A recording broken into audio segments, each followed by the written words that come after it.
Hey, what's up guys? Fish Tank Mike here. Today we're going to be making some fish tank soup, the contents of which are going to end up here in the forest tank. Let's talk about this tank for a second though, guys. There's a couple housekeeping things that we need to do for it today before we go ahead and put in the contents of our soup, or at least go make it, right? So check it out. The forest tank, you'll notice that right off the bat, where'd all the red shrimp go, right? And that's a very good question. This tank always has the worst glare. I can't fight it unless I do this at nighttime, which I typically don't do, so I apologize for that. Maybe I can get like some kind of a polarizing lens or something, but for the most part I gotta stay right here, and then that way you don't really see all too much. Hopefully I can just throw some really cool macro footage over a lot of this so you guys can see some of the things close up. I know you like that. But anyway, yeah, the shrimp. So where did the shrimp go? Remember, we had like a ton of these really nice Bloody Mary grade cherry shrimp in here, and they were awesome. We then put in the male and female Dario into this tank, and that's when everything started to get a little crazy. Those fish are super aggressive, okay? They're tiny. They're like as big as some of the big shrimp that are in this tank, yet they just went absolutely insane on them all. It forced all of the shrimp, even the big ones, to go hide down in the hair grass and the moss that's fallen down here. I recently kind of cleared this tank out and cleaned it up a little bit for you guys, so it was pretty much all, you couldn't see a path in here.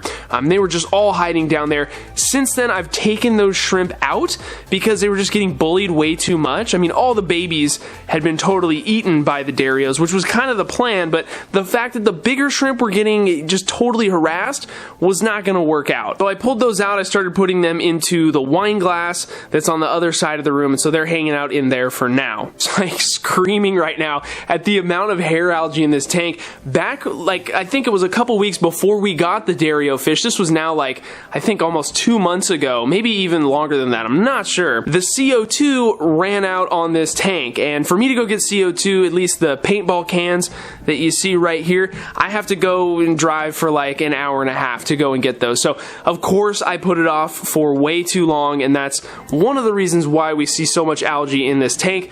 But as you may have noticed, we got a tank here, so let's go ahead and let's hook this thing back up.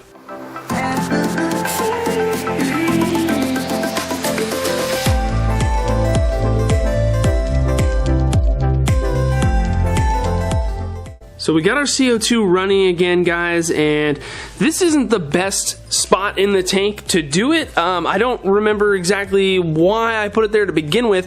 We want to always have our CO2 being diffused somewhere where there's going to be like a decent circulation in the tank. This aquarium just in general doesn't have good flow. We just have a little hang on back filter back here that's moving a tiny little bit of water, so maybe the best place to put that diffuser would be over here in this corner, but you know, I don't really know how much of a difference that would actually make. We're doing things super simple over here. We're not counting bubbles. I'm just kind of eyeing it. I'm not using any kind of a pH indicator to see how much CO2 we have in the aquarium. This has always been a tank where I've pretty much been winging it, and it's worked for me, obviously, up until we've had these recent issues. So maybe we will do that. We might upgrade our system here in a little bit to know exactly what's going in to try and solve the problem. I also wanted to mention, guys, that I did recently throw a few Amano shrimp in this tank to help with the kind of weird hair string algae in here, because I know they would do a good job. The only problem is that those Darios, they harass them relentlessly too. There's nothing that is safe in this tank because of these tiny little terrorizing fish. They jumped out of this tank so fast, they were getting harassed, chased all over the place. So those are not going to be something that we can have in here. We can't pretty much put anything else in this aquarium because of these two little fish. And unfortunately, I don't have a better option for them right now, or I don't even have a tank that we could put these little fish into for the time being to help kind of correct this problem if we wanted to do that using the Amano shrimp. So I don't know. I'm just gonna hope that the CO2 corrects a little bit of the problem, but we'll see what happens. Another thing about this tank that I think is actually pretty cool is that it's super dirty, okay? Now that doesn't sound like a good thing, but hear me out. So upon closer inspection of the substrate right here in the front of the tank, you can see all these little copepods. They're everywhere, and that, I think now that the baby shrimp are gone, I think that's the main food source for the two fish that we have in here. But enough of that, guys. Let's grab our soup material here and go to the kitchen. So this is a bag of botanicals that Rachel O'Leary sent me recently for the tank up there. And if you guys haven't subscribed to Rachel, she's got a YouTube channel, of course. Go check it out. I'll have links for that down in the description. And I believe that these came from Tannin Aquatics. There is, you know, some leaves in here, a few different types, and there's a lot of these like big seed pods. Rachel wrote on the bag for me here what all of this stuff is. A lot of it I can't pronounce, so I'll try and overlay that on the screen right now so you can take a look at exactly what we're working with. These are like big potato chips. That's kind of wild. Okay, guys, so we obviously have a lot of stuff here, but I'm sure some of you are wondering, what's up with this? Why are we putting it in the tank? Things like wood in your aquarium can produce tannins, and tannins are a group of molecules that have a lot of beneficial properties to the fish and invertebrates in our tanks. It's up to the individual and probably more importantly what they're keeping, whether or not you might need to have tannins or not. Certainly don't always need to have them, and they do tinge the water a slight tea color most of the time, and that's something that I think a lot of people, you know, either want or don't want. Again, personal preference and what you're keeping can dictate that as well. What we're going to do now is we're going to try and not spill. We're going to add the contents of the bag into a pot here. This is a pot that I know it looks like it might be kind of new. I promise it's not. This is something that you're probably going to want to do in like a pan that you get from the Goodwill or something, a dedicated pan at least. I don't know what's going to come off of this. Maybe nothing, but you never know. Probably don't want to use something that you cook with regularly. We're going to fill up our pot here, and then we're going to get this thing boiling. We're boiling the contents of that bag for a couple different reasons. One, to sterilize. That doesn't take too long. 10, 15, 20 minutes of boiling should do the job. And honestly, it's my opinion that that's not even that important of a thing. Unless those materials were pulled from like the side of a riverbank or something like that, which I don't think they are. I guess I don't know because I don't know what a lot of those things are.